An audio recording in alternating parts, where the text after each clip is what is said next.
Many of you know Dr. Hammond from his work and presentations.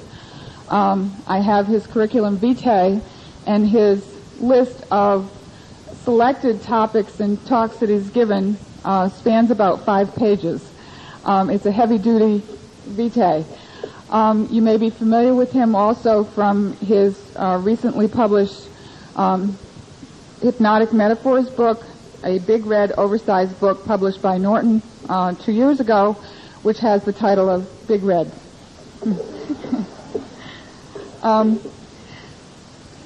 His education is that he took his BS, MS, and PhD from the University of Utah, the PhD in counseling psychology, educational psychology, and the psychology department. He is a diplomate in clinical hypnosis of the American Board of Psychological Hypnosis, a diplomate in sex therapy, the American Board of Sexology, a clinical supervisor and board examiner, American Board of Sexology, a diplomate in marital and sex therapy, the American Board of Family Psychology, a licensed psychologist in the state of Utah, and a licensed marital and family therapist. So you can tell this man has a lot of experience and a lot of varied experience. He currently serves as Research Associate Professor, Physical Medicine and Rehabilitation, University of Utah School of Medicine. He is the director and founder, Sex and Marital Therapy Clinic at the University of Utah. He has a private practice as a psychologist. He is an adjunct associate professor at the Educational Psychology Department at the University of Utah. In terms of his writing experience, he's the abstracts editor for the American Journal of Clinical Hypnosis, a position he's held from 1986 to the present. He is the advisory editor and founding member of the editorial board of the Ericksonian Monographs. He is a referee of the American Journal of Clinical Hypnosis and the Journal of Abnormal Psychology, and a reviewer and consultant to the National Center for Alcohol Education. He has received numerous professional honors, among them the Presidential Award of Merit of the American Society of Clinical Hypnosis in 1989, and the Irving Specter Award of the American Society of Clinical Hypnosis in 1990. In terms of his community activities, of special interest to this conference is he's a member of the Governor's Task Force on Ritual Abuse, Commission for Women and Families in the state of Utah. And then finally, as I said, he has a multitude of presenting and training and teaching experience. In addition to that, he is currently the president of the American Society of Clinical Hypnosis and a fellow of that organization. And as I get to his publications, he's published several books, except I can't find them. Among them, the Handbook of Hypnotic Suggestions and Metaphors, published in 1990, W.W. Norton, Learning Clinical Hypnosis and Educational Resources Compendium in 1988, and currently has a book in preparation and under contract to W.W. Norton, Integrative Hypnotherapy, A Comprehensive Approach. Dr. Hammond is known as a foremost authority in the field of hypnosis and also as a very well-regarded educator in the field. So I urge you to welcome him, and I know we'll have a good training day. Thank you.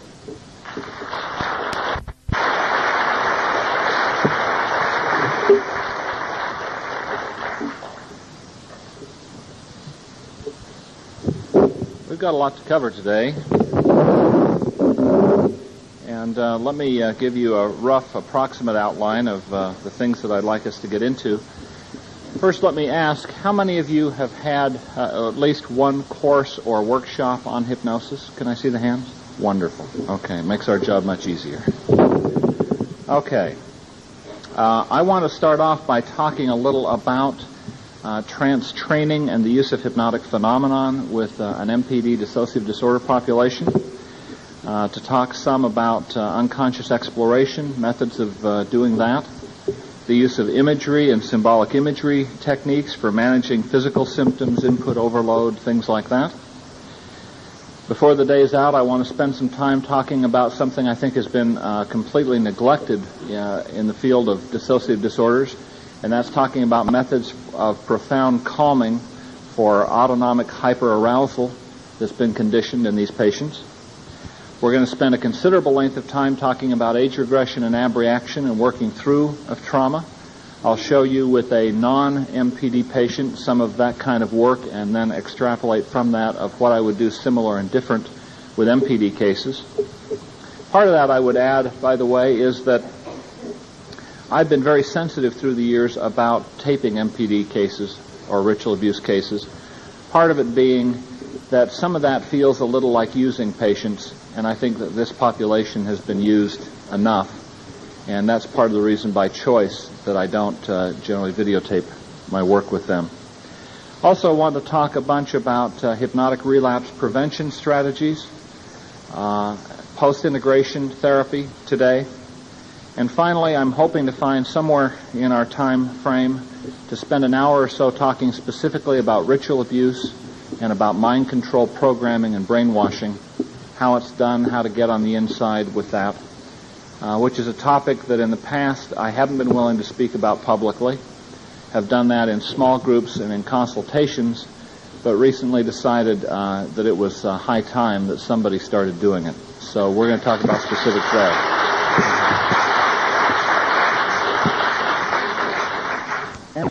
Let me suggest now, we've got still a lot to cover.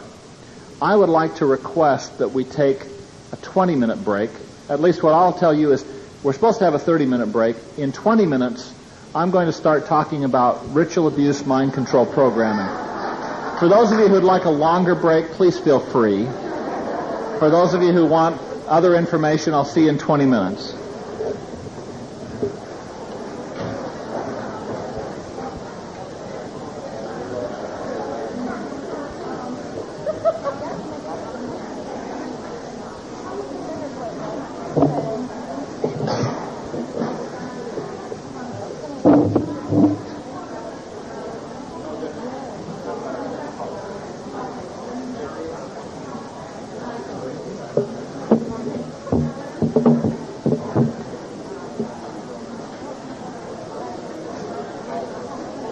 And I'll give you as much as we can in about 45, 50 minutes on the topic.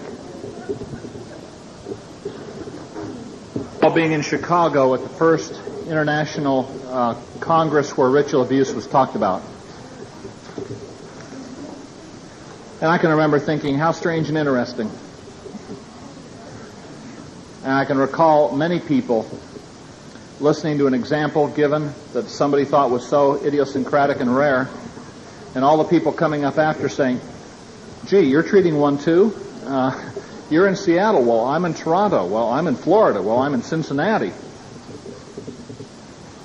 I didn't know what to think at that point. It wasn't too long after that, and I found my first ritual abuse patient in somebody I was already treating, and we hadn't gotten that deep yet. Things in that case made me very curious about the use of mind control techniques and hypnosis and other brainwashing techniques. So I started studying brainwashing and some of the literature in that area, and became acquainted with, in fact, one of the people who had written one of the better books in that area. And then I decided to do a survey. And from some of the ISSTD folks, I picked out about 12 therapists that I thought were seeing more of that than probably anyone else around.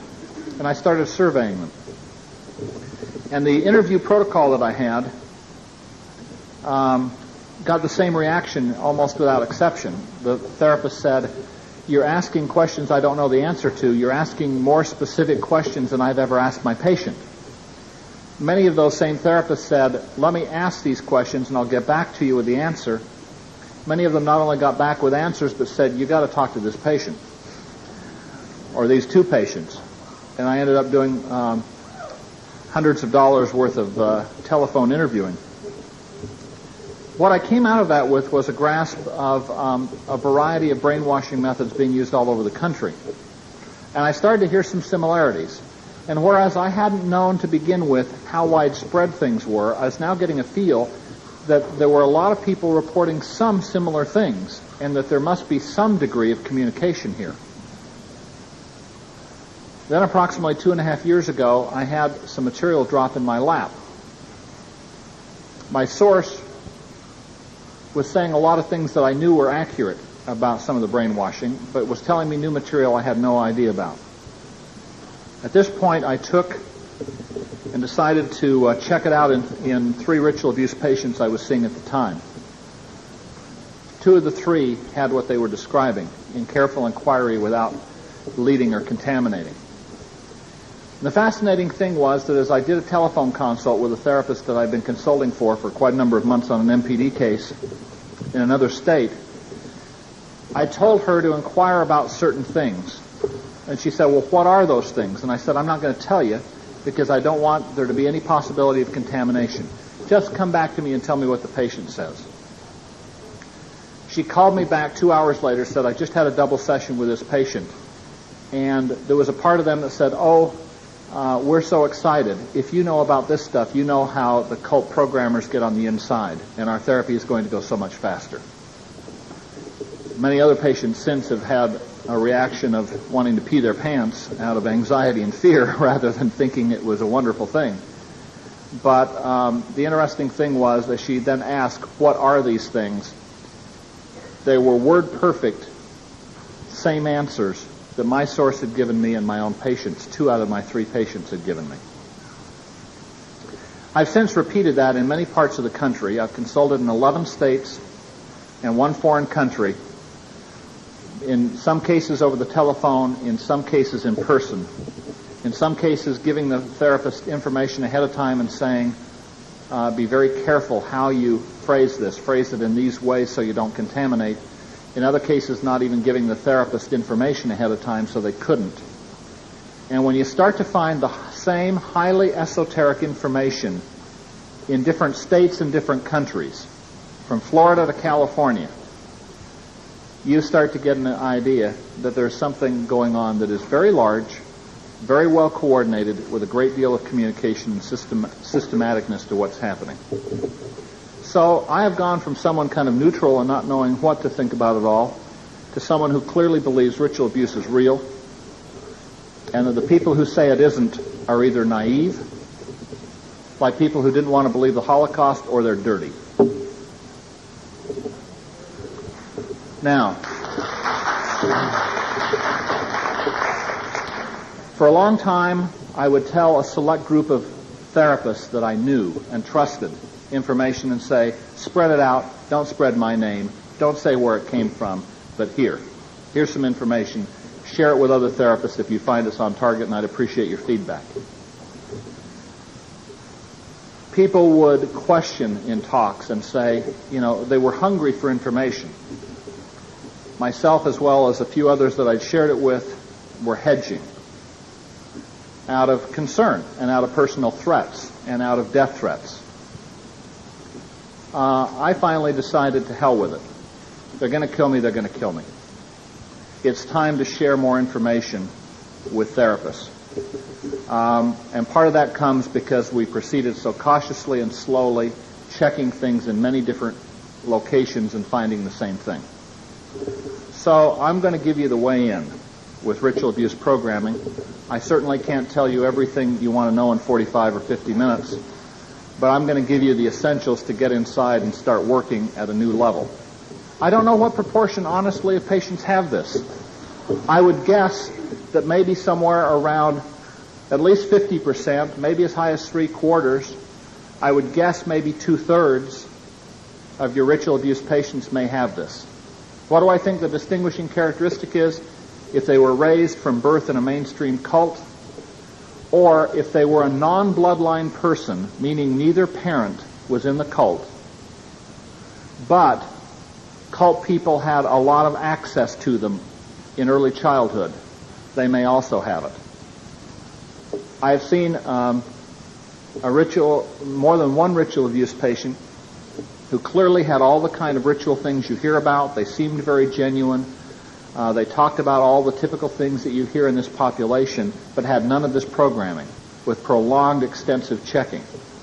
And so I believe in one case that I was personally treating that she was from a kind of schismatic break-off that had kind of gone off and done their own thing and were no longer hooked into a mainstream group.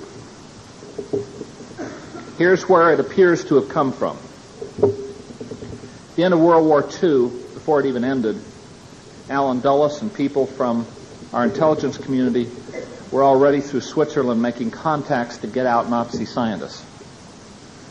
As World War II ends, they not only get out rocket scientists, but they also get out some Nazi doctors who have been doing mind control research in the death camps. They brought them to the United States. Along with them was a young boy, a teenager, who had been raised in a Hasidic Jewish tradition and a background of Kabbalistic mysticism that probably appealed to people in the cult because at least by the turn of the century, Aleister Crowley had been introducing Kabbalism into Satanic stuff, if not earlier. And I suspect it may have formed some bond between them. But he saved his skin by collaborating and being an assistant to them in the death camp experiments.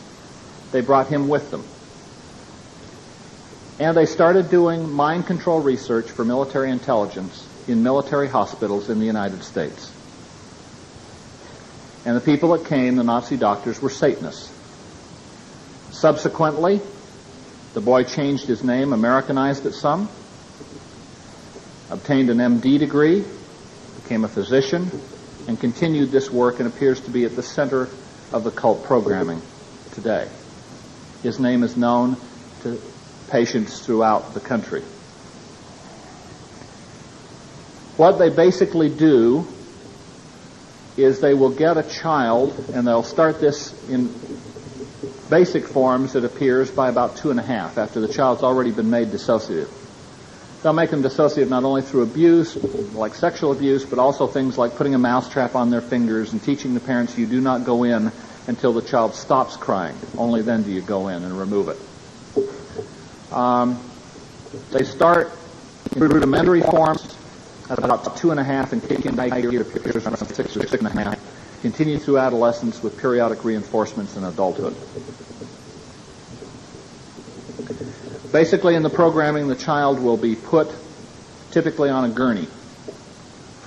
They will have an IV in one hand or arm. They'll be strapped down, typically naked. They will have wires attached to their heads to monitor electroencephalograph patterns. And they will see a pulsing light, most often described as red, occasionally white or blue. They'll be given most commonly, I believe, Demerol. Sometimes it'll be other drugs as well, depending on the kind of programming. They have it, I think, down to a science where they've learned you give so much every 25 minutes until the programming is done. They then, as they have that, will describe a pain in one ear, their right ear generally, where it appears a needle has been placed.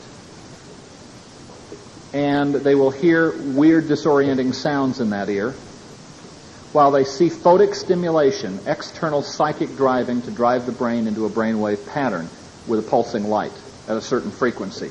Not unlike the goggles that are now available through Sharper Image and some of those kinds of stores. Then, after a suitable period when they're in a certain brainwave state, they will begin programming them.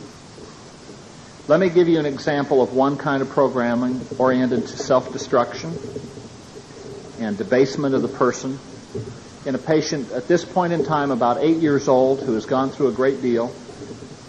Early programming took place on a military installation. That's not uncommon.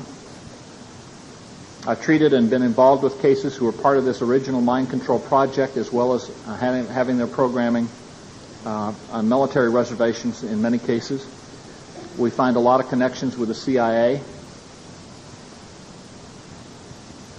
This patient now was in a cult school, a private cult school, where several of these sessions occurred a week.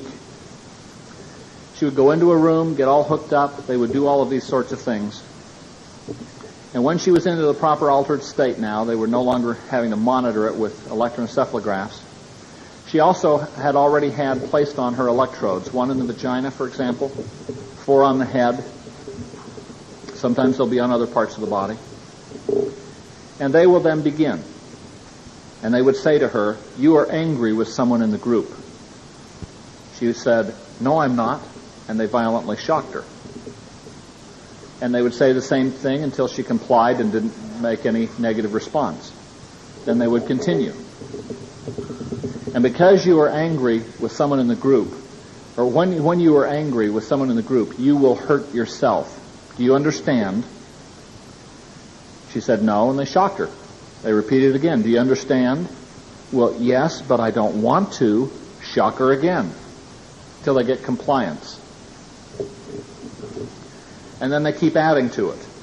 And you will hurt yourself by cutting yourself. Do you understand? And maybe she'd say yes, but they might say, "We don't believe you," and shock her anyway. Go back and go over it again. And they would continue in this sort of fashion. She said typically it seemed as though they'd go about 30 minutes. Take a break for a smoke or something. Come back. They may review what they'd done and stop, or they might review what they'd done and go on to new material. She said the sessions might go a half an hour, they might go 3 hours. She estimated 3 times a week. Programming under the influence of drugs in a certain brainwave state, and with these noises in one ear and them speaking in the other ear, usually the left ear associated with right hemisphere, non-dominant brain functioning, and with them taking therefore, and requiring intense concentration, intense focusing, and because often they'll have to memorize and say certain things back word perfect to avoid punishment, shock, and other kinds of things that are occurring. This is basically how a lot of programming goes on. Some of it will also use other typical brainwashing kinds of techniques. There will be very standardized types of hypnotic things done at times. There'll be sensory deprivation, which we know increases suggestibility in someone. Not total sensory deprivation. Suggestibility has significantly increased from the research. It's not uncommon for them to use a great deal of that, including formal sensory deprivation chambers before they do certain of these things. Now, let me give you, because we don't have a lot of time, as much practical information as I can.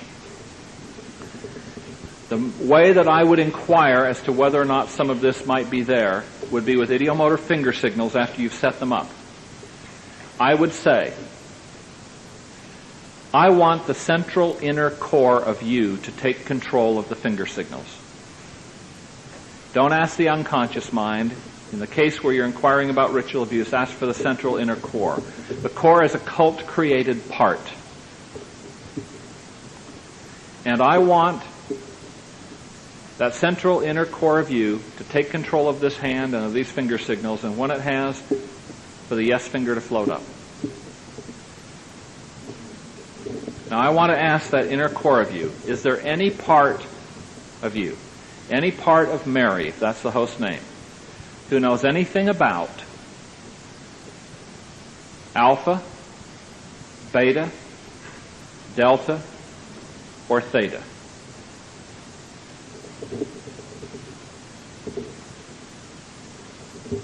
If you get a yes, it should raise a red flag that you might have someone with formal, intensive brainwashing and programming in place.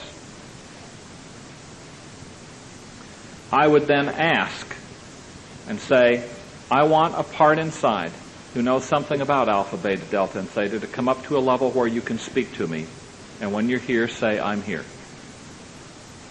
I would not ask if a part was willing to. No one's going to particularly want to talk about this. I would just say, I want you some part who can tell me about this to come out. Without leading them, ask them what these things are. I've had consults where I've come in and sometimes I've gotten a yes to these. But as I've done exploration, it appeared to be some kind of compliance response or somebody wanting, in 2 or 3 cases, to appear maybe that they were ritual abuse or something, and maybe they were in some way. But with careful inquiry and looking, it was obvious that they did not have what we were looking for.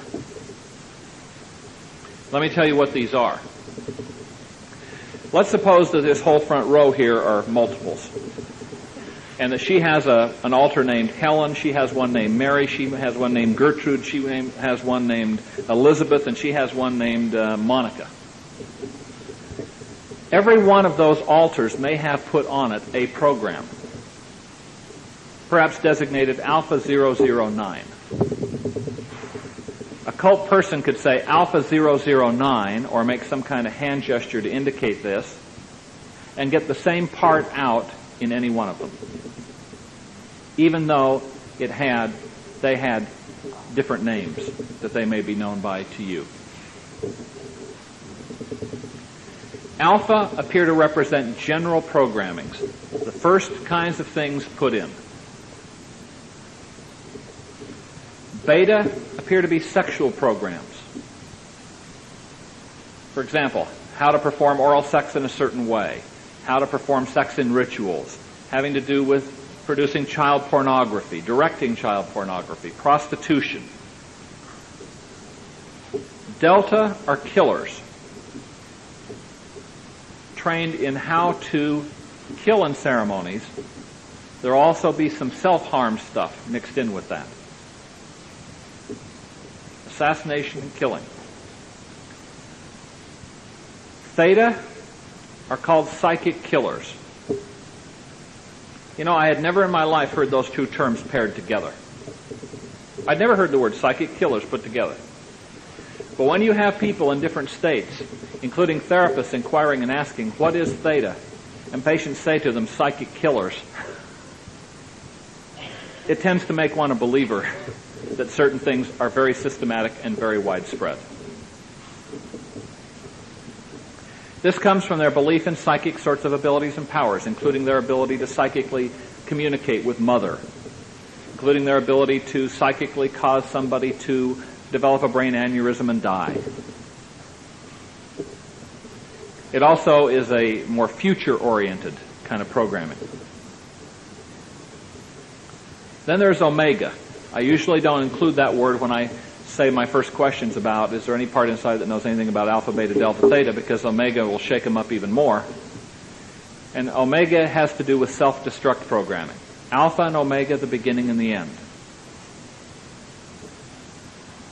This can include self-mutilation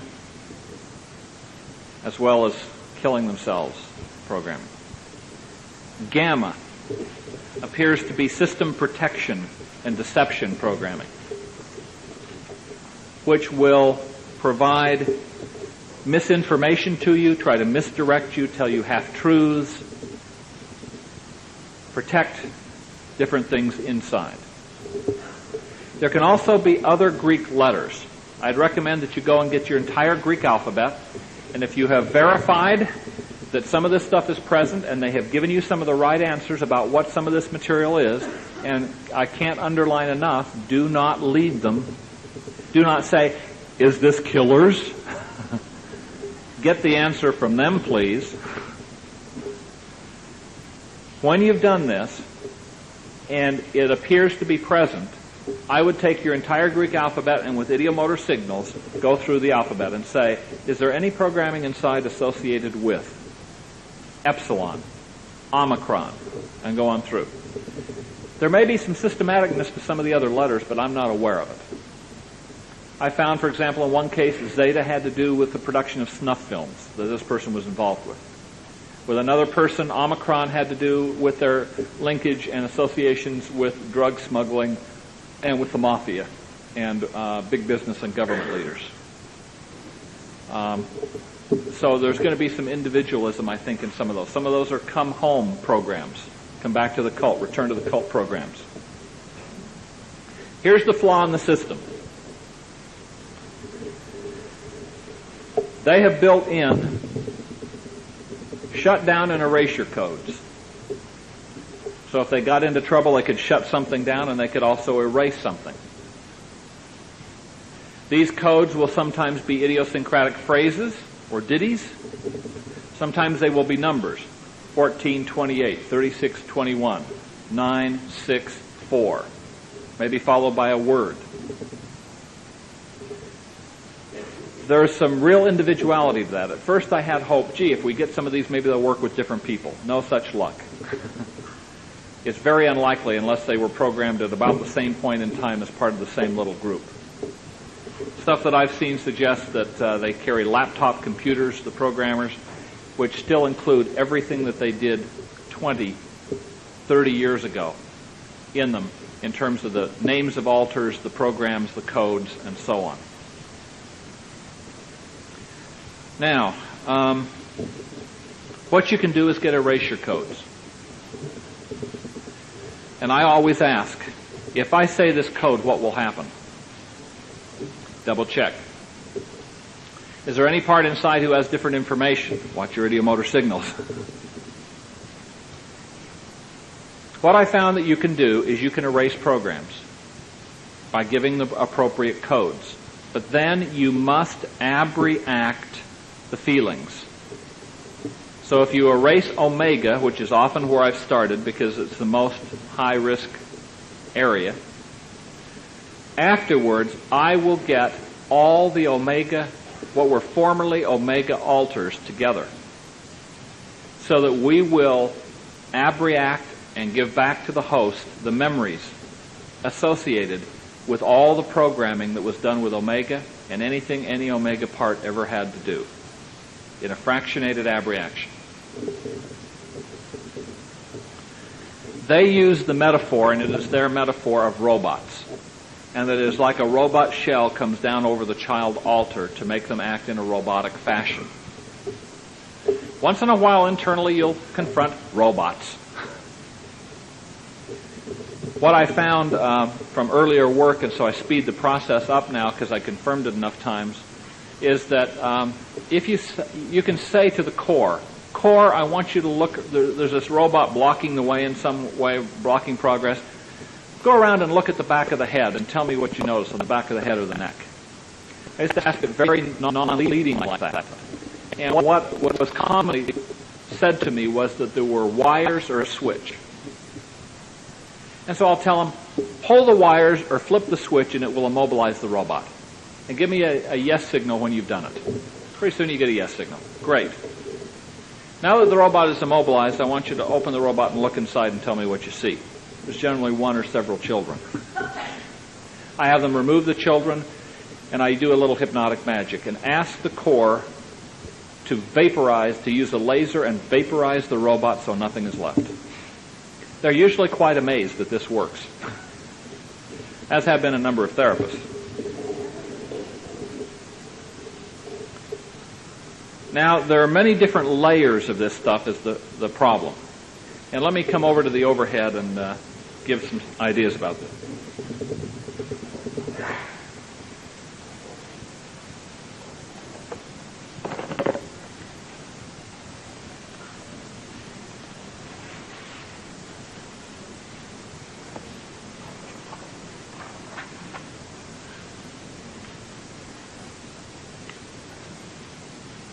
Get a different color.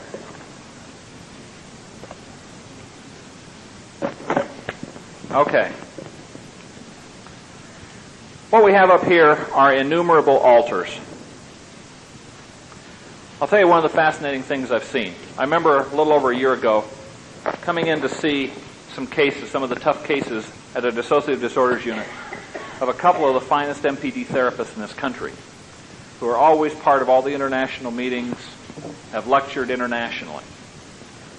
And as we work together, let's get that into focus here. As we worked together, and I looked at some of their patients, they were amazed at certain things because they had not been aware of this before. And as we worked with some of the patients and confirmed it there, I remember one woman who'd been inpatient for 3 years, still was inpatient. Another who had 1 intensive year of inpatient work with all the finest MPD therapy you can imagine. Abreactions, integrations, facilitating cooperation, art therapy, on and on and on. Journaling. Intensively for 1 inpatient year, followed by an intensive year of outpatient therapy, 2-3 hours a week. In both patients, we found out that all of this great work had done nothing but deal with the altars up here and had not touched the mind control programming. And in fact, it was not only intact, but we found that the one who was outpatient, was having her therapy monitored every session by her mother out of state over the telephone. And that she still had intact suggestions that had been given to her at a certain future time to kill her therapist. Now, one of the things that I would very carefully check is I would suggest that you ask the core, not just the unconscious mind. Ask the core, is there any part inside that continues to have contact with people associated with the cult? Is there any part inside who goes to cult rituals or meetings? Is there a recording device inside of Mary, if that's the host's name? A recording device inside so that someone can find out the things that have been said in sessions. This doesn't mean they're monitored. Many of them just simply have it. Is there someone who debriefs some part inside for what happens in our therapy sessions? I have the very uncomfortable feeling from some past experience that when you look at this, you will find the larger proportion of ritual abuse victims in this country are having their ongoing therapy monitored. I remember a woman who came in about 24 years old, claimed her father was a Satanist. Her parents divorced when she was 6. After that, it would only be when her father had visitation, and he would take her to rituals sometimes. Up until age 15, and she said, I haven't gone to anything since I was 15. Her therapist believed this at face value. We sat in my office. We did a 2-hour inquiry using hypnosis. We found the programming present, and in addition to that, we found out that every therapy session was debriefed. And in fact, they had told her to get sick and not come to the appointment with me. Another one had been told that I was cult, and that if I came, she would know that I'd been told not to come and I would punish her. If anything meaningful comes out in a patient who's being monitored like that, from what I've learned thus far, they're tortured with electric shocks. My belief is, if they're in that situation, you can't do meaningful therapy other than being supportive and caring and letting them know you care a lot and you'll be there to support them. But I wouldn't try to work with any kind of deep material or deprogramming with them, because I think it can do nothing but get them tortured and hurt unless they can get into a safe, secure, inpatient unit for an extended period of time to do some of the work required. And I have a feeling that when you make inquiries, you're going to find that probably greater than 50% of these patients, if they're bloodline, meaning mother or dad or both involved, will be monitored on some ongoing basis. Now, when you come below the altars, you then have alpha, beta, delta, theta, so on and so forth, the Greek letter programming. And they will then have backups. Backup programs. There will typically be an erasure code for the backups. There may be one code that combines all the backups into one, and then an erasure code for them. Or simply one code that erases all the backups. So, I will get the code for, let's say, omega, and for all the omega backups at the same time. After I've asked about what will happen if I give this, I will give the code. And then I will say, what are you experiencing? They often describe computers whirring, things erasing, explosions inside, all sorts of interesting things. I've had some therapists come back and say, my Lord, I had never said anything about robots, and she said something about robots vaporizing. I remember one therapist who had been with me in several hypnosis workshops consulted with me about a crisis MPD situation, and I told her to inquire about alpha, beta, delta, theta. She did. She got back to me. She said, yeah, I get an indication it's there. What is it? I said, I'm not going to tell you. Go back and inquire about some of this. And we set an appointment for a week or so hence. She got back with me. She said, I asked what theta was, and she said psychic killers. I asked what delta was. She said killers. I said, okay. And so I told her about some of this stuff for a 2-hour consult. She called back and she said, this seemed too fantastic. I heard this and I thought, has Corey been working too hard? She said, I'm embarrassed to admit it, But she said, I held you in high professional regard, but this just sounded so off in the twilight zone that I really thought, is he having a nervous breakdown or something? And she said, but I respected you enough to ask about this. She said, I asked another MPD patient and she didn't have any of this. But in this patient, she started describing things. And how she worked, for example, with an erasure, and she was describing things like robots vaporizing and other kinds of things that she said, I hadn't told her about any of these things. Well, here's the problem. There are different layers, and I think some of them are designed to keep us going in circles forever. They figured we probably, in most cases, wouldn't get below the altars, which they purposefully created. The way you create Manchurian candidates is you divide the mind. It's part of what the intelligence community wanted to look at. If you're going to get an assassin, if you're going to get somebody to go do something, you divide the mind. Fascinates me about cases like the assassination of Robert Kennedy, where Bernard Diamond, on examining Sirhan, found that he had total amnesia for the killing of Robert Kennedy, but under hypnosis could remember it. But despite suggestions he would be able to consciously remember, could not remember a thing after he was out of hypnosis. I'd love to examine Sirhan. It appears that below this we've got some other layers. One is called green programming, it appears. And isn't it interesting that the doctor's name is Dr. Green?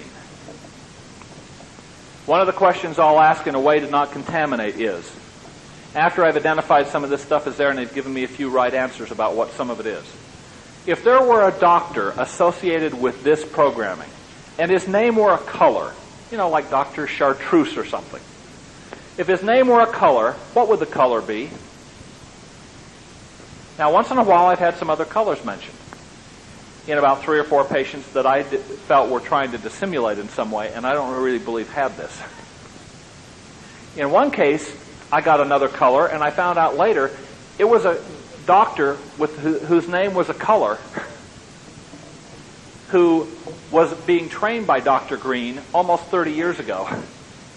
And he supervised part of the programming of this woman under this doctor. Remember, one woman couldn't come up with anything. No altar would speak up with anything. I said, okay, and we went on to some other material. About 2 minutes later, she said, Green. Do you mean Dr. Green? We found this all over. There appears to be some green programming below that, and I suspect that it has a structure sort of like this, that you get down to fewer and more essential programs the deeper you go. Below green programming is ultra green. And the green tree. Kabbalistic mysticism is mixed all into this. If you're going to work with this, you need to pick up a couple of books on the Kabbalah. One is by a man named Dion Fortune, D-I-O-N, Fortune, F-O-R-T-U-N-E, called the Kabbalah with a Q. Dion Fortune. Another is by Ann Williams-Heller. Ann Williams Heller. And it is called the Kabbalah with a K. K-A-B-B-A-L-A-H, I believe. It's a $10 Quest book. Ann Williams Heller. H-E-L-L-E-R. Ann Williams Heller. The Kabbalah. K-A-B-B-A-L-A-H. I knew nothing about the Kabbalah. It was interesting. A patient had sat in my waiting area, got there considerably early, and drew a detailed, multicolored Kabbalistic tree over 2 years ago. And it took me 2 months to figure out what it was. Finally showing it to somebody else who said, that looks an awful lot like the Kabbalistic tree. And that rang a bell with some esoterica in an old book, and I dug it out.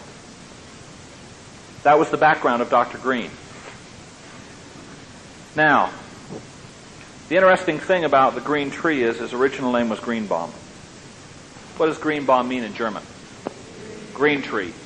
Ultra green in the green tree.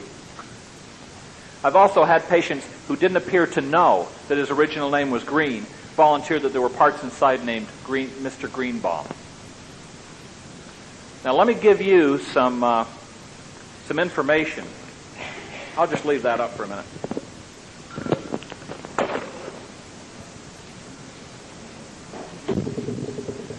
Let me give you some information about parts inside that may be helpful to you if you're going to inquire about these things. Because my experience is one part will give you some information and either run dry or get defensive or scared and stop. And so you punt and you make an end run and you come around the other direction, you find another part. I'll tell you several parts to ask for and ask if there's a part by this name. And by the way, when I'm screening patients and fiddling around with this, I throw in a bunch of spurious ones and ask, is there a part inside by this name and by that name as a check on whether or not it appears genuine. For example, in addition to the core, I ask, is there a part inside named wisdom? Wisdom is part of the Kabbalistic tree. Wisdom, I've often found, will be helpful and give you a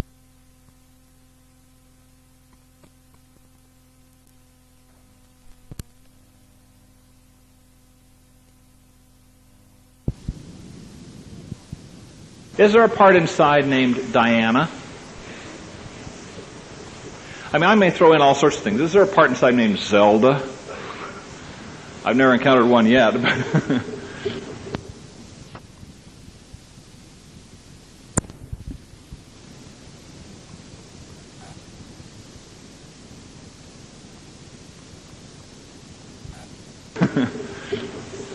Just to see what kind of answers we get. I try and do this carefully. Diana is a part that in the Kabbalistic system is associated with a part called the foundation. You can be fascinated to know that, remember the Process Church? Roman Polanski's wife, Sharon Tate, was killed by the Manson family who were associated with the Process Church. And a lot of prominent people in Hollywood were associated. Then they went underground, the books say, in about 78 and vanished. Well, they're alive and well in southern Utah. We have a thick file in the Utah Department of Public Safety documenting that they moved to southern Utah. North of Kanab, bought a movie ranch in the desert, renovated it, expanded it, built a bunch of buildings there, carefully monitored so that very few people go out of there and no one can get in, and changed their name. And a key word in their name is foundation. The foundation, and there's some other words. And foundation is part of the tree. So you can ask, is there something inside known as the foundation? I might ask other things to throw people off. Is there something known as the sub-basement? Well, maybe they'll conceive of something. Is there something known as the walls? There are a variety of questions you can come up with to sort of screen some things. I've also found that there will often be a part called Black Master, a part called Master Programmer, and that there will be computer operators inside. How many of you have come on to computer things in patients? There will typically be computer operators. Computer operator black, computer operator green, computer operator purple. Sometimes they'll have numbers instead. Sometimes they'll be called systems information directors. And you can find out the head one of those. They'll often be a source of some information for you. I will ask inside, is there a part inside named Dr. Green? You'll find that there are, if they have this kind of programming, in my experience. And usually with a little work and reframing, you can turn them and help them to realize that they were really a child part who's playing a role and they had no choice then, but they do now. And that they played their role very, very well, but that they don't have to continue to play it with you because they're safe here. And that in fact, if the cult simply found out that you'd talked to me and that you had shared information with me, you tell me, what would they do to you?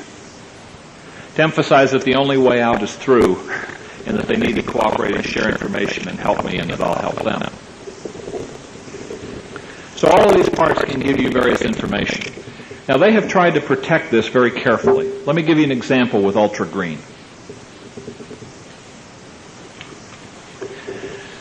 I've discovered this By the way, I used to think this programming was only in bloodline people. I've discovered it in bloodline people, but it's a bit different. They don't want it to be just the same. And I don't think you'll find deep things like ultra green and probably not even green programming at this deep or with non-bloodline people. But let me tell you something that I discovered first in a non-bloodline and then in a bloodline. We were going along, and a patient was close to getting well, approaching final integration in a non-bloodline, and she suddenly started hallucinating. And her fingers were becoming hammers and other things like that. And so I used an affect bridge, and we went back. And we found that what happened was that they gave suggestions that if she ever got well, got to a certain point, she would go crazy. And the way they did this was they strapped her down and they gave her LSD when she was 8 years old. And then when she began hallucinating, they inquired about the nature of the hallucinations so that they could utilize them in good Ericksonian fashion and build on them. And then combine the drug effect with powerful suggestions.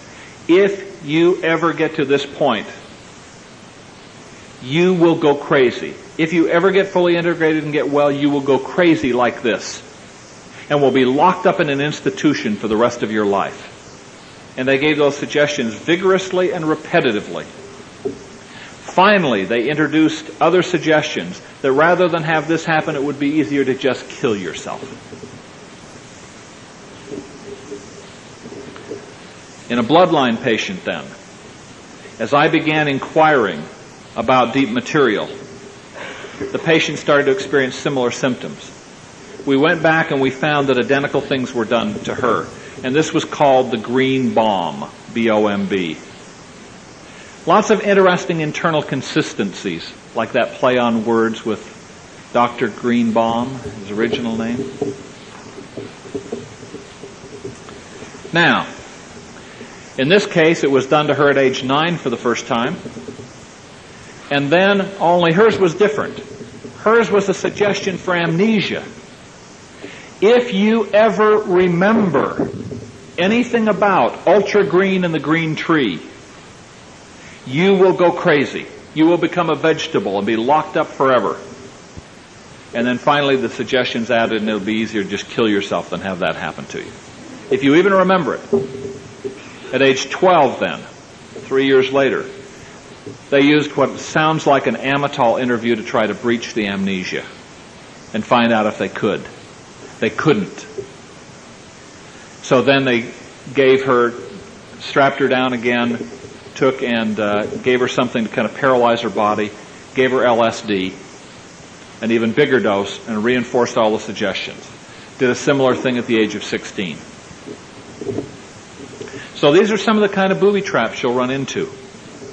There are a number of cases where they've combined powerful drug effects like this with a suggestion to keep us from discovering some of this deeper level stuff.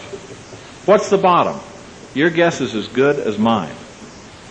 But I can tell you that I've had a lot of therapists who were stymied with these cases. They were going nowhere. In fact, someone here that I told some basic information about this to in Ohio a couple of months ago said it opened all sorts of things up in a patient who'd been going nowhere. And that's an often common thing. I think that we can move down to deeper levels, and if we deal with some of the deeper level stuff, it may destroy all the stuff above it. But we don't even know that yet. And some of the patients I'm working with, we have pretty much dealt with a lot of the top level stuff, and I'll tell you how we've done some of that. We'll take and erase one system like omega. Then we will have a huge abreaction of all the memories and feelings in a fractionated abreaction associated with those parts. I typically find, and I'll say to them, now that we've done this, are there any other memories or feelings that any parts that were omega still have? The answer is usually no. At that point, I will say I usually find that at this point in time, the majority, if not all of those parts that used to be omega no longer feel a desire or need to be different, realizing that you were split off originally by them and want to go home to Mary and become one with her again. And I use the concept often now, which came from a patient, of going home and becoming one with her. Going back from whence you came is another phrase I'll use with them. Are there any omega parts inside who do not feel comfortable with that, or have reservations or concerns about that? If there are, we talk to them, we deal with them. A few may not integrate. My experience is most of the time they'll integrate, and we may integrate 25 parts at once in a polyfragmented complex MPD. I think it is vitally important to abreact the feelings before you go on. Also, many patients it hasn't seemed to matter the order we go in, but I found a couple where it has. If it doesn't seem to matter, I'll typically go omega, then delta because they have more violence potential, then gamma to get rid of the self-deception stuff. If that isn't working, or rather, what I will do before I just assume anything and do that is once we've done omega and showed them that success can occur and something can happen and they feel a relief after, I will say to them, I want to ask the core through the fingers, is there a specific order in which programs must be erased? Now, maybe it doesn't matter, but is there a specific order in which they must be erased? Most of the time I found no. There are cases where we found yes. I recommend doing 1 or 2 or 3 of those because they'll produce relief and a sense of optimism in the patient. But then I would recommend starting to probe for the deeper level things and getting their input and recommendations about the order in which we go. Question? What has been the typical age and the typical gender of this type of person? I know of this being found in men and women. Most of the patients I know MPD ritual abuse who are being treated are women, however. But I know of some men being treated where we've found this. A while back I was talking to a small group of therapists somewhere. I told them about some of this. And in the middle of talking about some of this, all the color drained out of one social worker's face. And she obviously had a reaction, and I asked her about it, and she said, I'm working with a 5-year-old boy. And she said, just in the last few weeks, he was saying something about a Dr. Green. And I went on a little further, and I mentioned some of these things, and she just shook her head again. I said, what's going on? And she said, he's been spontaneously telling me about robots and about omega. I think you will find variations of this, and that they have changed it probably every few years, and maybe somewhat regionally to throw us off in various ways. But that certain basics and fundamentals will probably be there. I have seen this in people up into their 40s, including people whose parents were very, very high in the CIA, other sorts of things like that. I've had some that were originally part of the Monarch Project, which is the name of the government intelligence project. Question in the back. I'm still not grasping how one starts, how you find out how to erase. How do you get that information? I would say I want the core, if necessary, using the telepathic communication ability you have to read minds, because they believe in that kind of stuff, so I'll use it. I was trained in Ericksonian stuff. To obtain for me the erasure code for all omega programs. And when you've done so, I want the yes finger to float up. Then I ask them to tell it to me. Are there backups for omega programs? Yes. Okay? How many backups are there? 6, they say. Let's say. It's different numbers. Is there an erasure code for all the backup programs? No. Is there an erasure code that combines all the backups into one? Yes. Obtain that code for me. And when you've got it, give me the yes signal again. And it can move almost that fast in some cases where there's not massive resistance. Question? Yes, can you tell me what you know about risks to the therapist? What kind of data? You would have to ask. Yeah, I'd like to know that. What kind of data do you have, given that you've had contact with large numbers of people? Not just threats, but also any injury, any family problems that have arisen? That's one question. The second one is, are you aware of anybody that you've treated or others with this level of dissociation and trauma that have recovered, integrated, whole, and happy? Okay. I have one non-bloodline multiple, complex multiple, who had this kind of programming where they had a lot of access to the patient as neighbors and with a doctor. By the way, you'll find physicians heavily involved. They've encouraged their own to go to medical school, to prescribe drugs, to take care of their own, to get access to medical technology and be above suspicion. There have been a couple, in fact, in Utah who have been nailed now. We now in Utah have 2 full-time ritual abuse investigators with statewide jurisdiction under the Attorney General's office to do nothing but investigate this. Okay?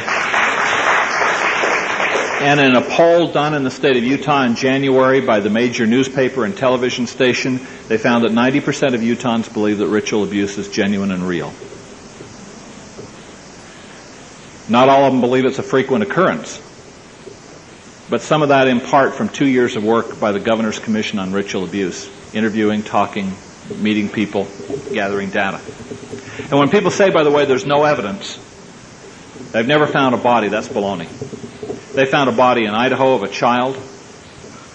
They've had a case last summer that was convicted on first-degree murder charges. 2 people that the summer before that were arrested where the teenage girl's finger and head were in the refrigerator. And they were convicted of first-degree murder in Detroit. There have been cases in bodies. Back to risk. I know of no therapist who's been harmed. Proceed. Inform us that there will come a future time where we could be at risk of being assassinated by parts of patients who have been programmed to kill at a certain time anyone that they hold and any member of their own family who's not active. If that would come about is speculative. Who knows for sure? Maybe. But I don't think it's entirely without risk. Question in the back. It seems to me that... I can't quite hear you. Oh, I'm sorry. I'm not used to talking to your microphone. It seems to me that there seems to be some similarity between these kinds of programming and those people who claim that they've been abducted by spaceships and have had themselves physically probed and reprogrammed and all of that sort of thing. And since Cape Canaveral is across the Florida peninsula from me, and I don't think that they've reported any spaceships lately. I was just wondering, is there any sort of relationship between this? I'll share my speculation that comes from others, really. I have not dealt with any of those people. However, I know a therapist that I know and trust and respect and who I've informed about all this a couple of years ago and has found in a lot of patients and so on, who is firmly of the belief that those people are in fact ritual abuse victims who have been programmed with that sort of thing to destroy all their credibility. Because somebody's come in reporting abduction by a flying saucer, who's going to believe them about anything else in the future? And also the kind of thing that can be pointed to and said, this is as ridiculous as that. All I know is that I recently had a telephone consult with a therapist where I had been instructing her about some of this kind of stuff. And when we were consulting at one point in the 5th or 6th interview, she said, by the way, do you know anything about this topic? And I said, well, not really, and shared with them what I've shared with you. I said, if it were me dealing with this guy that she'd been seeing for a couple of months, I said I would ask inside for the Corps to take control of finger signals and inquire about alpha, beta, delta, theta. She proceeded to do all that, got back to me a week later and said, boy, were you on target. There's a part inside named Dr. Green. There's this kind of programming. So, I mean, it's an N of 1. I don't know if anybody else has found anything associated with that or not. Yes? What's the difference between this kind of program and cult-type abuse and satanic abuse, and the kind of cults with the candles and the kind of This type of programming will be done in the cults with candles and all of the rest. My impression is this is simply done in people where they have great access to them, or their bloodline and their parents are in it, where they can be raised in it from an early age. If they are bloodline, they are the chosen generation. If not, they are expendable, and they are expected to die and not get well. And there will be booby traps in your way if they're non-bloodline people, that when they get well, they will kill themselves. And I'll tell you just a little about that. But my belief is that some people that have ritual abuse and don't have this have been ritually abused, but they may be part of a non-mainstream group.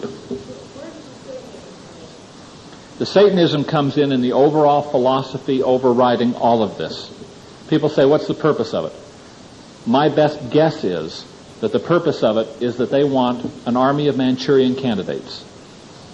Tens of thousands of mental robots who will do prostitution, do child pornography, smuggle drugs, engage in international arms smuggling, do snuff films, all sorts of very lucrative things, and do their bidding. And eventually, the megalomaniacs at the top believe, create a satanic order that will rule the world. One last question, then I'll give you a couple more details, and we need to shift gears. You have suggested or implied that at some point, at a high level of the U.S. government, there was support for this kind of thing. I know we're short of time, but can you just say a few words about the kind of documentation that may exist for that suggestion? There isn't great documentation of it. It comes from victims who are imperiled witnesses. The interesting thing is how many people have described the same scenario, and how many people that we have worked with who have had relatives in NASA, in the CIA, and in the military, including very high-ups in the military. I can tell you that a friend and colleague of mine who has probably the equivalent of half the table space on that far side of the room filled with boxes with declassified documents from mind control research done in the past that has been able to be declassified over a couple of decade period. And it's read more government documents about mind control than anyone else, has a brief that has literally been sent in the past week and a half asking for all information to be declassified about the Monarch Project for us to try and find out more. Now,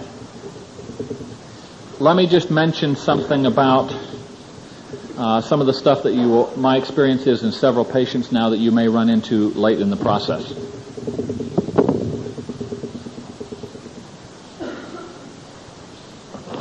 I know I'm throwing a lot at you in a hurry. Some of it is completely foreign, and some of you may think, gosh, could any of this be true? Just, ask. Find out in your patients, and you may be lucky and there isn't any of this. Somewhere at a deep level, you may run onto some things like this. Let me describe to you, I can find my pen, the system in one patient. One patient I had treated for quite a while, a non-bloodline person, and we had done what appeared to be successful work and reached final integration. And she came back to me early last year and said she was symptomatic with some things. I started inquiring. I found a part there we'd integrated. The part basically said there was other stuff that I couldn't tell you about, and You integrated me, and so I had to split off. I'd done some inquiring about things like alpha beta as a routine part of it and found they were there. And I said to this part, why didn't you tell me about this stuff? And she said, well, we gave you some hints, but they went right over your head. I said, I'm sorry. Well, we knew that you didn't know enough to help us, but now we know that you can. And so stuff started coming out. It was interesting. She described the overall system, if I can remember it now, as being like this.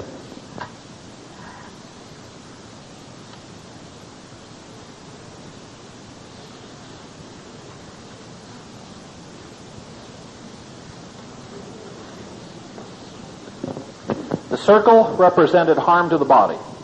A system of altars whose primary purpose was to hurt her, including symptoms like Munchausen's, self-mutilation, other kinds of things. Each of the triangles represented still another, different system. She said, with the exception of me, this one part, you dealt with the whole circle with the work that we did before, but you didn't touch the rest of the stuff. Okay. In the middle of all this was still another system consisting of the Kabbalistic tree, which some of you are aware looks approximately like this with lines in between and so on and so forth.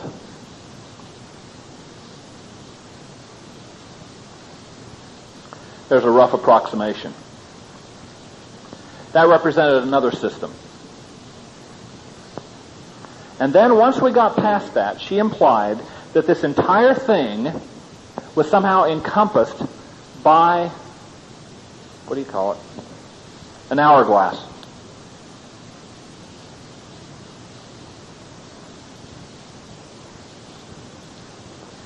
And I kept thinking we were at final integration. And then I find some other parts. This person had an eagle-eye husband who was watching for certain things that we found to be reliable indicators. And so often I would get evidence of dissociation within a few days that would be subtly picked up. And what we found was I continued to find evidence of dissociation. And I'd find parts, and finally this part, as I kind of got angry with him and said, why when I give these idiomotor inquiries am I getting lied to? And this part said, because you don't understand. You're going to get us all killed.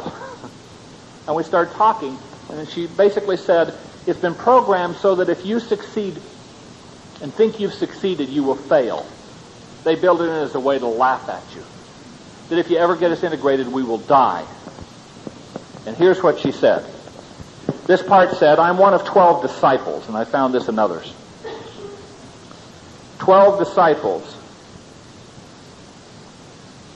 within this hourglass, each of whom had to memorize a disciple lesson, which were basic satanic kind of premises and philosophies of life.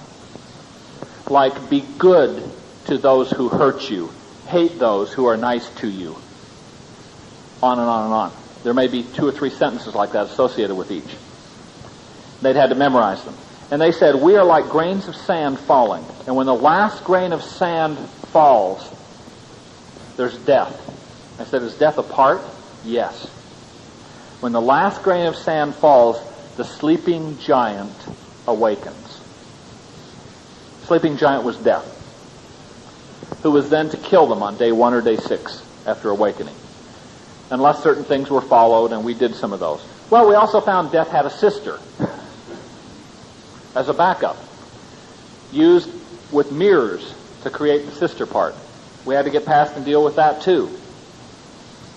And then we found, and by the way, death had certain things that they said had to be done for them to integrate. And I started to say, oh, come on. They lied to you before. And she said, wait a minute.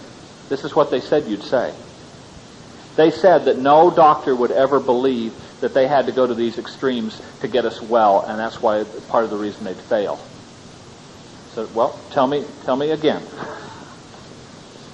She said, I have to be dressed all in red. I have to have Demerol on board. I've taken Demerol.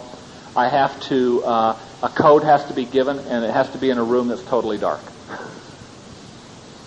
And it has to happen on day 1 or day 6, after this part's been awakened. I said, what do I got to lose? Have a psychiatrist give her a little Demerol. We used the code. My office didn't have any windows anyway. It was pretty easy. Oh, and there had to be three or four, I think, candles lit. Well, fine. So we did it, and everything went well. Maybe it would have gone well if we hadn't done it, but I decided not to take a chance. And to trust the patient, maybe. Well, so we go on, and then we find another part. There's death and destruction. Another backup, also with a sister, that we had to get through. In fact, I think there were two backups there. And interestingly, the very last part was an extremely nice part, made especially that way so that they wouldn't want to lose them, because they would be so adorable and so loving and so sweet that they wouldn't want to maybe get rid of them. And then we found that she continued to have these feelings, with this last part left now, of darkness and blackness inside. And what did we find? A curtain. She said they assumed that if you ever got to this point, you would, and along the way, by the way, we had encountered the stuff about the LSD stuff, the Greenbaum programming. And the message was that, she said, there is a curtain behind which are the remaining feelings and memories. But it can't be opened from the middle. It's like a stage curtain. It has to be opened this way. But it can't be opened. They assumed that you would try and deal with all the feelings. That can't be opened until you've dealt with that last part. And they've integrated. And so far it looks like we've got integration that's holding. So I found death and destruction and the hourglass in non-bloodline. The tree and the hourglass, this patient informed me, were made of sand because we were meant to die. We're expendable. We're the unchosen generation. I've heard variously that it's crystals or blood that fill the hourglass in bloodline people. And by the way, you can do real simple things like turn the hourglass on its side so nothing can fall out, so time stands still to be able to do certain kinds of work. Spread the grains of sand on the seashore so that they can't be numbered, and the time will not be counted. Got that idea from a ritual abuse victim who had seen some of this kind of programming done, that another therapist was seeing. So those are maybe just a few other hints about things that may be helpful and meaningful. We're talking about very intensive kinds of things, and at deep levels. But to me, this gives us two things. One thing it gives to me is hope, because it gets to material and makes progress like nothing else we've ever seen with these people who have it. The second thing it does for me is it demoralizes me too. Because I thought 3 years ago I had a pretty good idea about the extent and breadth of what they've done to these victims.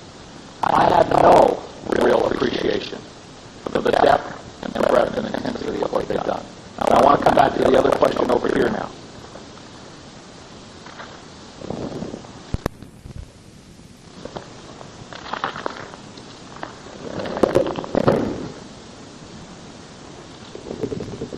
The other question is how many of them can get well? We don't know.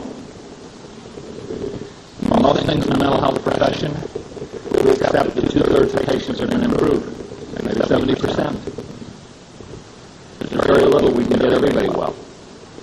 I think one of the sad things we have to face is that many of these patients will probably never be well.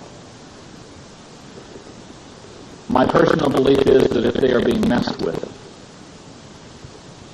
their only hope of getting well is if they can somehow get out of contact. Now, I know patients who have gone to other states and simply had deep-level alters pick up the phone and call and say, this is our new address and phone number, so they can be picked up locally. I'm in an inpatient unit for an extended period of time. If they are in a cult from their area and they're still being monitored and messed with, my own personal opinion is we can't get them well and can't offer more than humanitarian caring and supportiveness. Lots of therapists do not like to hear that. That's my opinion. I believe that if somehow they're lucky enough to be wealthy enough, to have protection, to have somehow gotten away in some way, and we can work with them without being messed with, that they have a chance to reach some semblance of normality and livability with enough intensive work. My own personal belief is I don't think anybody with this kind of programming is well in this country yet. There's some who are well along the way. I've got a couple who are well along in their work and have done a tremendous amount, but they're clearly not well yet. Could you speculate on the relationship between this stuff and the fantasy games that have been proliferating, Dungeons and Dragons and that sort of thing? Well, there are a lot of things out there to cue people. You want to see a great movie, interesting movie to cue people? Go see Trancers 2. You can rent it in your video shop. Came out about last fall. One night in sheer desperation for something at the video store. 9 o'clock on Friday night, everything's gone. I rent a couple of movies, and one of them is that. Fascinating. They're talking about a green world order. Yes, Trancers 2. And who is the production company? Full Moon Productions. I couldn't see much queuing in Trancers 1, but who is the production company on Trancers 1? Alter Productions. There are lots of things around that are queuing. There's an interesting person in the late 60s who talked about the Illuminati. Have any of you ever heard of the Illuminati with regard to the cult? Had a patient bring that up with me just about exactly 2 years ago. And we've now had other stuff come out from other patients. Appears to be the name of the international world leadership. There appear to be Illuminati councils in several parts of the world, and one internationally. The name of the international leadership of the cult, supposedly. Is this true? Well, I don't know. It's interesting that we're getting some people where we're trying to work without queuing who are saying some very similar things.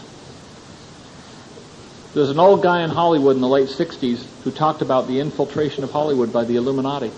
And certainly what some patients have said is all of this spook stuff, horror stuff, the possession and everything else that's been popularized in the last 20 years in Hollywood is in order to soften up the public so that when a satanic world order takes over, everyone will have been desensitized to so many of these things, plus to continually cue lots of people out there. Is that true? Well, I can't definitively tell you that it is. What I can say is I now believe that ritual abuse programming is widespread, is systematic, is very well organized, from highly esoteric information which is published nowhere, has not been on any book or talk show, that we have found all around this country and in at least one foreign country. Let's take a couple of quick questions, and we need to get on to other material. Yes? Do you have any techniques for decreasing your level of uncertainty that a patient, you can't do it grammatically, but a patient is or is not being still tampered with, messed with, as you said? Just that I would ask several of the parts I've inquired about. Core, Diana, Wisdom, Master Programmer, several parts inside I would ask about these sorts of things. And I would keep asking it. As you do additional work and get a bit further, I would ask again to find out. In the back. I wonder if you've heard or you know of the Martin Luther bloodline. The what? Martin Luther bloodline? I know nothing about the Martin Luther bloodline. I'll give you one other quick tip. Ask them about an identification code. There's an identification code that people have.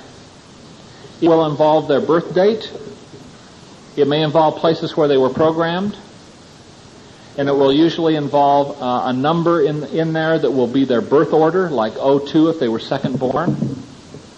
And it will usually involve a number that represents the number of generations in the cult if they are bloodlines. I've seen up to 12 now. 12 generations. I've seen a lot of the things you've been describing today in several patients. I wanted to ask you a question about the 7 systems.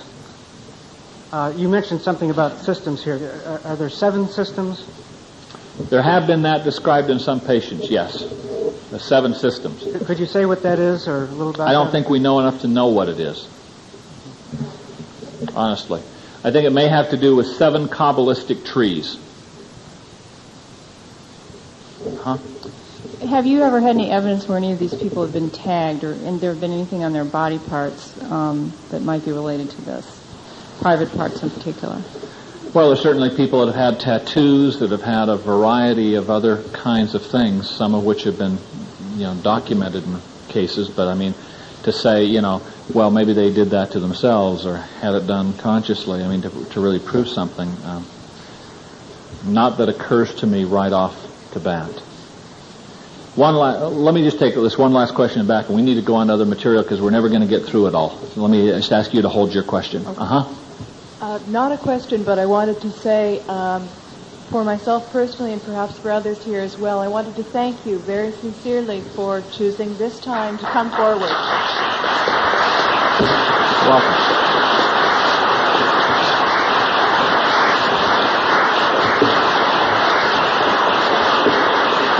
Does anyone want to join us in a standing ovation for this material? It's wonderful. A dear friend who's one of the top people in the field, who I know has had death threats, but I know struggled for professional credibility in believing in MPD, and was harshly criticized for even believing in that 10 and 15 years ago, and struggled to a point of professional credibility. I think in his heart of hearts he knows it's true, but he will say things like, I wouldn't be surprised to find tomorrow it was an international conspiracy, and I wouldn't be surprised to find tomorrow that it is an urban myth and rumor. He tries to stay right on the fence. And I think the reason is because it's controversial, because there is a campaign underway saying these are all false memories induced by, along with incest and everything else, by Oprah and by books like The Courage to Heal and by naive therapists using hypnosis. And it's controversial. My personal opinion has come to be, if they're going to kill me, they're going to kill me. There's going to be an awful lot of information that's been put away that'll go to investigative reporters and multiple investigative agencies if it happens, and an awful lot of people like you, I hope, that if I ever have an accident, will be pushing for a very large-scale investigation.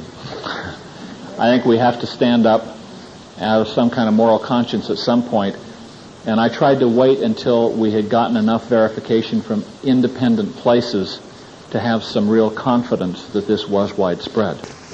I know we've gone like a house afire to try and pack as much as I could in for you. I hope it's given you some things to think about and some new ideas, and I appreciate being with you. Okay, thanks. Okay, we're going to make this the last question, and then we're going to go to the imagery. Do you deal with ritual abuse survivors who have knowingly walked out of the cult and knowingly understand what they have done? And how do you deal with the addictions that they come out with? Did everyone hear that question? Okay. And you're talking about adults, people who have left the cult as adults. Adult cult members who are still in and are wanting to come out. Do you set up and work with these people, and how do you handle the addictions that they come out with? I've never worked with anybody who came into my office and says, I've just walked out of a cult, I want help. No, has decided. Yeah. Mostly I've worked with folks that this has been uncovered. They've been amnestic for it for quite a while in therapy before they even come up with it. And I think that what you're working with there is a perpetrator. I mean, that you need to do perpetrator treatment with a multiple or whatever, but that you have to address the perpetration behavior before you can, treat them just as a survivor. And of course, their own abuse is going to be a part of the perpetrator treatment. Did you go to Mark Schwartz's workshop? Okay. Get that tape. Okay. Mark Schwartz did one on sexual compulsivity, and he talks about treating perpetrators, and he gives a case example of someone who came in with what he thought was just going to be compulsive masturbation, and it turned out he had a cult member. And so I think that tape would be real interesting. I think with the addictions, I was thinking more of the compulsive blood drinking besides the sexual compulsivity, the other addictions that come with it, and that kind of behavior? Well, I think you work with those kinds of compulsions in the same way that you work with hand-washing compulsions. Right. It's the same process to work with, or if you're coming at it from an addiction standpoint, to work with it that way. Sometimes medication like anafranil is useful in curbing compulsion, obsessive compulsion components. But other than that, you're going to do, excuse me? Try what? Naltrexone. There's been limited success with naltrexone, which is an opioid receptor blocker, so that they don't get the endorphin release with a behavior like cutting that gives them a high from doing it, that gives them the physiological reinforcement to do it again. Yeah.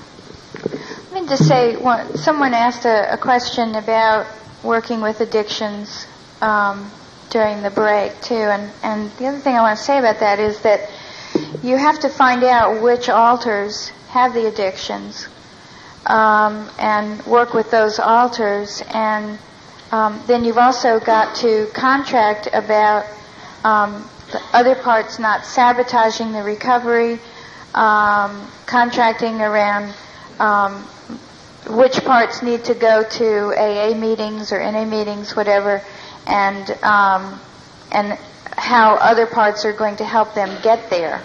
Who's going to be present when. That you really have to have a lot of contracting in place. Okay.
Many of you know Dr. Hammond from his work and presentations. I have his curriculum vitae, and his list of selected topics and talks that he's given spans about 5 pages. It's a heavy-duty vitae. You may be familiar with him also from his recently published